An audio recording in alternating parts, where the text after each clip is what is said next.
Bonjour à tous, ici Ponfétude, moi c'est Ponf, comment ça va Tude? Ça va super bien Ponf. Aujourd'hui on va commenter une partie entre STX du clan Fou, FOU, un clan donc coréen qui va jouer contre qui va jouer contre Jubei en Protoss en bas à gauche. On est sur caverne Xel'Naga, Jubei donc qui est pour l'instant inconnu au bataillon. On est donc sur le ladder et voilà. Et le clan Fou qui qui était déjà connu sur Brood War, qui était un clan pro coréen. Donc on va voir ce qu'ils donnent sur StarCraft 2. On va voir s'ils sont capables de rivaliser avec des clans très connus comme le clan OGS. On va voir s'ils peuvent rivaliser. Et donc voilà, là on a le Terran en haut à droite. Bon là, rien de hallucinant. Mais ce qui est hallucinant, c'est qu'ils n'ont pas des pseudos coréens quoi. Donc cette fois, on n'est pas obligé de vous sortir des blagues à 2 francs pour expliquer ce que veut dire la pseudo. C'est vrai qu'elles sont généralement pourries nos blagues sur les Coréens. Donc voilà, on se soigne, hein, vous inquiétez pas. Et donc voilà, Jubei, le bon Jubei, la Jube comme on l'appelle par chez nous. Et que dire sur le match-up Terran Protoss Le match-up Terran Protoss, on a vu qu'en Europe, c'est un match-up qui est assez fermé. Et donc on l'avait vu sur les finales des EPS, qui se joue beaucoup à base de maraudeurs du côté Terran, limite full marauder. Et du côté Protoss, c'est 2 gates, 3 gates et après complexe robotique et après colosse. Et en gros, la difficulté pour le Terran dans un match-up comme celui-là, c'est de garder le nombre de colosses bas. Donc avec des vikings ou avec des vikings, mais en général, ça se limite aux maraudeurs. C'est pas très recherché niveau unité. On va voir ce qu'ils nous réservent les Coréens. On a vu qu'à maintes reprises, ce sont eux qui font preuve d'originalité, qui te sortent des unités qu'on n'a pas l'habitude de voir dans les match-ups. Donc ça nous fait très plaisir et c'est ce qu'on attend avec beaucoup d'impatience. Donc là, voilà, petite mécanique, on a STX qui va avoir donc un gaz, une gateway et je crois que c'est un cybernetic core. Donc qu'est-ce qu'il se dit à ce moment-là?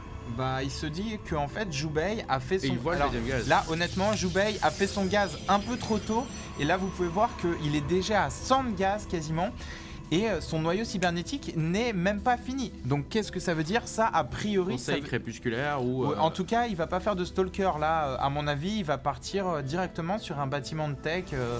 Quoique, en fait, je dis ça, mais peut-être qu'une sentry, une unique sentry là-dessus, ça pourrait lui permettre de contenir une attaque de 3-4 unités c'est sûr. au sol.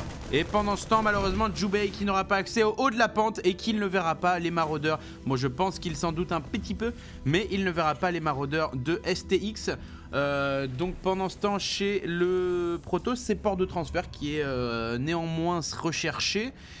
Et c'est un stalker finalement qui est popé quand même. D'accord, et on voit qu'il y a une sentry après, ok.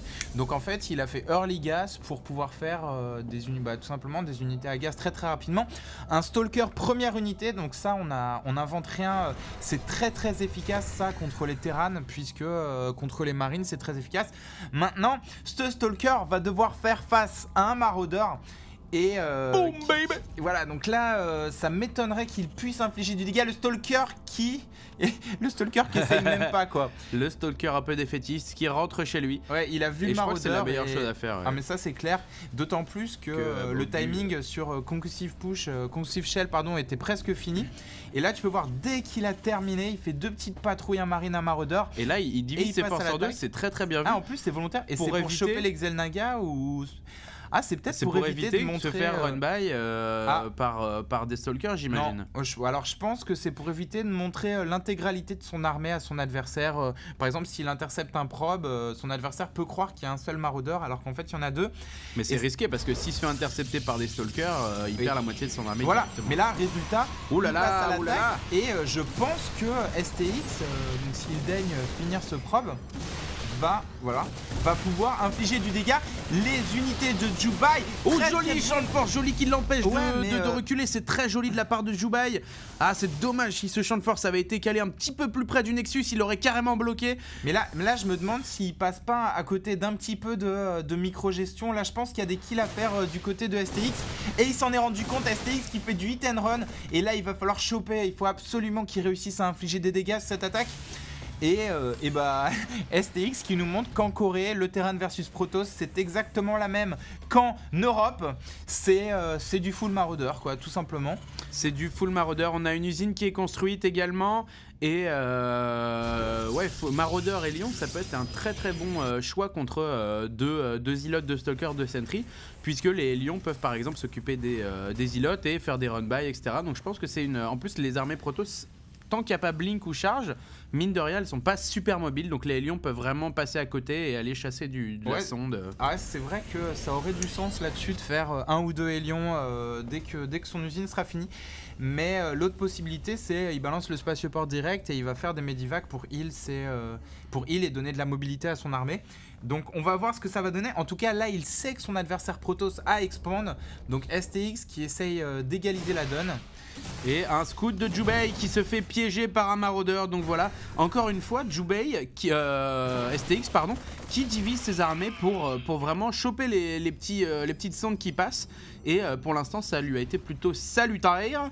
Jubei qui insiste, qui est en train d'envoyer un probe sur un autre chemin cette fois. Donc il a vraiment l'intention de scouter cette expand. Mais je pense pas que ça arrivera. Mais à défaut, Jubei va pouvoir voir l'étendue de l'armée de STX. Donc ça, c'est une bonne information. Et là, c'est chaud pour Jubei. Là, il y a beaucoup de maraudeurs. Ses stalkers, ses îlots et ses sentries ne vont lui servir à rien. Il va éventuellement pouvoir faire un ou deux champs de force. Mais voilà, il a surtout besoin de l'immortel qui est dans ce complexe robotique. Attention, concussive shell qui permet à... en plus, il a fait Steam. Il va en chercher un deuxième. Attention, les 4 maraudeurs. Oh là là! Magnifique champ de force de la part de Jubei qui vient... Oh, il faut qu'il le fume! Il faut qu'il le fume! Il y a plus que 5 HP, il l'a pas vu, c'est dommage. Un maraudeur qui a vraiment eu super chaud. il a dû voir sa vie défiler. Il a pas dû comprendre. Mais là, je me demande pourquoi STX n'attaque pas, puisque voilà, première... bon, ça m'étonne qu'il ait pas fait un immortel en première unité là-dessus, parce que la situation est quand même assez urgente. Mais voilà, maintenant, il va y avoir des immortels, tu vois. Je me demande s'il n'y avait pas moyen de rentabiliser cette armée avant le premier immortel. D'autant qu'il en a laissé chez lui, en fait, il a pas attaqué avec tout. Donc c'est peut-être ça qui lui a... Et alors, ouais, et là tu vois ce qui est curieux dans le match-up Protoss versus Terran, c'est qu'en général, les Protoss font un nombre très limité de Stalkers, même si les Stalkers infligent des dégâts bonus aux maraudeurs. En général, ils en font entre 2 et 4. Bon, 5, ok. Moi, j'étais pas loin. Parce que voilà, c'est des îlots qu'il faut pour le front, c'est des sentries pour poser des force field. Et là, il a vu Jubei, l'armée de son adversaire, il sait où elle est. Et d'ailleurs, il a Steam. Non, il est en train de healer les maraudeurs qui avaient pris tout à l'heure. Et là, ça devient chaud. Il faut que son immortel sorte à Jubei. Est-ce qu'il en a un d'immortel?